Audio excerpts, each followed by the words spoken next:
Comment démousser un toit, niveau de difficulté à marteau. La prolifération des mousses peut engendrer des dégâts par infiltration, surtout si les tuiles sont devenues poreuses et risquent d'éclater par endroits en cas de forte gelée. Profitez d'une météo clémente pour redonner à votre toiture son aspect d'origine et prolonger sa longévité. Vous aurez besoin d'un produit de traitement anti-mousse et éventuellement d'un produit d'étanchéité pour couverture. Munissez-vous d'une échelle ou d'un escabeau, d'un pulvérisateur de jardin, d'un grattoir ou d'une petite truelle langue de chat, d'une balayette, d'un seau et d'un tuyau d'arrosage. Prévoyez un harnais de sécurité avec sa corde et une paire de gants.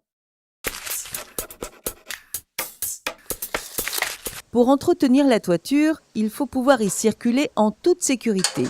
Vous devez donc prévoir une échelle stable pour atteindre la toiture et l'indispensable harnais de sécurité avec sa corde. Selon la configuration de votre toiture, une échelle de toit bien arrimée sera indispensable. Décapage sommaire. Même si les produits de traitement sont efficaces, il est préférable de commencer par un bon nettoyage des tuiles en cas de forte prolifération. Grattez les plus grosses particules de mousse avec un grattoir ou une petite truelle langue de chat. Progressez du haut jusqu'en bas de la toiture. Récupérez les mousses tombées dans la gouttière afin d'éviter de voir les particules évacuées vers le tuyau de descente et le regard. Profitez de votre passage pour vérifier l'état de la couverture et remplacer un élément défectueux si besoin. Inspectez le tour des châssis de vos fenêtres de toit. Outre la mousse, des feuilles mortes restent parfois bloquées le long des jonctions et leur décomposition forme un terreau favorable pour le développement des végétaux. Premier rinçage. Après ce décapage sommaire, un bon rinçage s'impose. Dirigez le jet d'eau du tuyau d'arrosage dans le sens de la pente afin d'éliminer les particules détachées.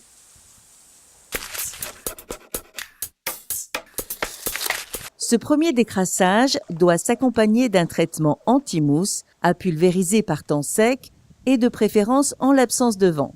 Le produit peut être vaporisé avec un pulvérisateur de jardin. Ensuite, vous devez laisser le temps faire son œuvre. L'anti-mousse va dessécher les restes des mousses qui s'élimineront naturellement par le ruissellement de la pluie. Par prévention, effectuez cette application annuellement. Protection longue durée. 3 semaines après le traitement, si les pluies n'ont pas encore éliminé les particules de mousse desséchées, vous pouvez décrasser le toit au jet d'eau dirigé vers la pente pour éviter les infiltrations. Une fois la toiture sèche, sur un support poreux comme les tuiles en terre cuite, vous pourrez appliquer un produit d'étanchéité qui prolongera leur durée de vie. Un produit à proscrire pour les ardoises qui prendrait alors une teinte blanchâtre.